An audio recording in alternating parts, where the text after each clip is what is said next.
Did you know that 80% of New Year resolutions fail by February? We start the year so motivated, yet somehow the fire dies down so fast. Why does that happen? New year, new chapter. Let's find out.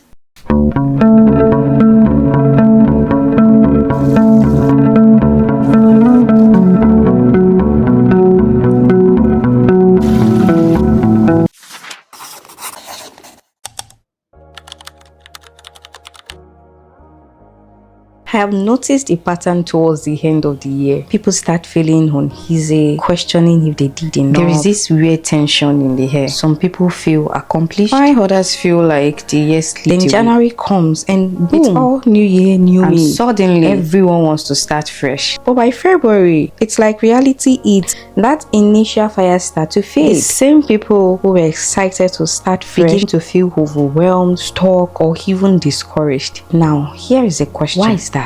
Why does that energy die down so fast?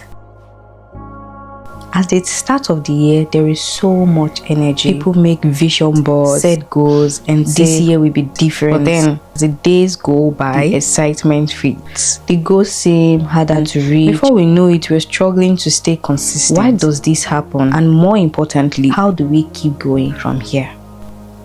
I told myself I'll be more consistent on YouTube this year, but honestly, it's been hard. This is my third year on YouTube and I don't even have 500 subscribers yet. I don't get paid yet, and no matter how much I try to remind myself that I'm doing this because I love it, I won't lie, it's discouraging. Because when you're putting in work, you want to see results. You want to feel like you're moving forward. So I started posting less. I stopped checking my analytics because I didn't even want to see how low the numbers were. And then 2 days ago, I randomly decided to check my YouTube analytics while I was at work. I don't even know why, I just did. And that's when I saw a comment that changed everything. Someone wrote, "I don't even know who you are, but I'm so happy for you. I am proud of you. The story, the angles, the storytelling, everything just strikes with me. God is taking you to places and I'm here for it." New subscriber. And just like that, everything shifted for me. Because in that moment, I realized maybe it's not about the numbers. Maybe it's just about the people who are watching. Even if it's just a few.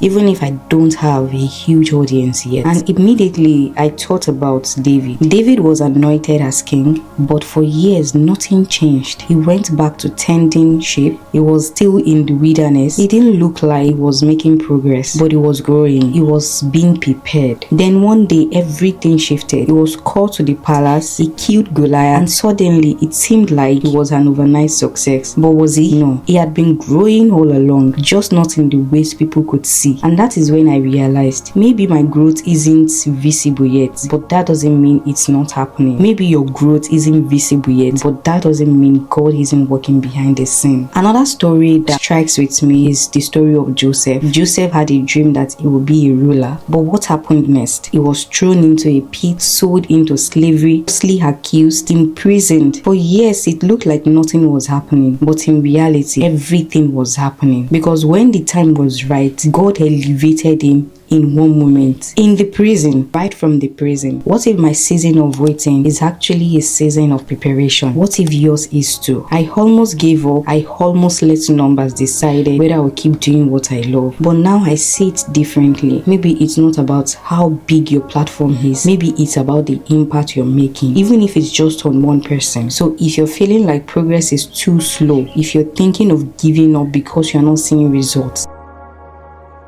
don't. You don't know what is happening behind the scenes. You don't know how close you are to a breakthrough. So you have got to stay faithful and keep showing up. Because one day you will look back and realize you were growing all along. I know society also play a huge role in how we see ourselves and how we define success. We see other people achieving when our own results don't come as fast, we start feeling discouraged. But if there is anything the Bible teaches us, is that the process is just as important as the promise. And so I posted a video on YouTube recently and it didn't perform as well as I expected. Immediately, I started second guessing myself. A whole lot of thoughts were just going on through my mind. All the what if, all the is this even for me? Maybe I'm not doing enough. Maybe I'm not caught to this, or maybe I didn't hear God right. You know, a lot of things were just going through my mind, and this is exactly how the enemy works. He uses delays and discouragements to make us stop before we even get started. If Joseph, for example, had stopped believing because he was in prison, if David had walked away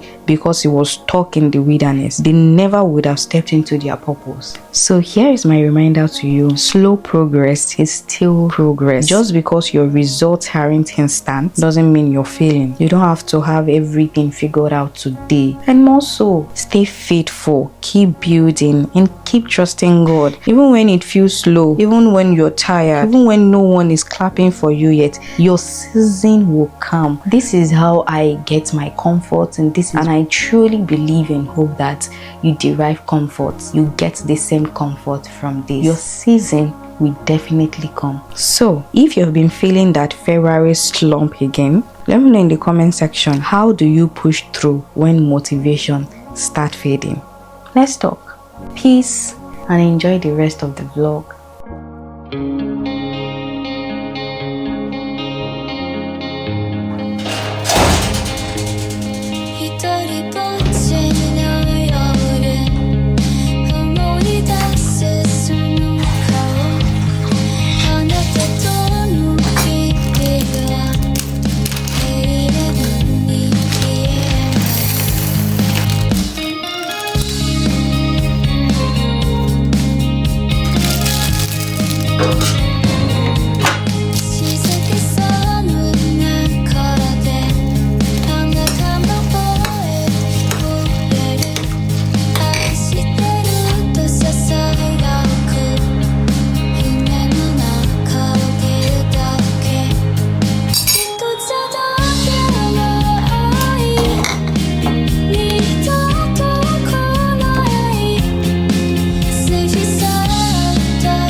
けさに閉ざされて触れるものも見えぬものも通り過ぎ去ってゆく響く足音遠くから正体知らぬ影が来る冷たい風が髪をまでささやきだけが闇に舞うなんで何もない見つめるだけ何もない眺めるだけ何もない見つめるだけ何もないなだめるだけ暗闇の中で揺れるジュヌの光とかで思い出すのは夢の代わりにあるアドレス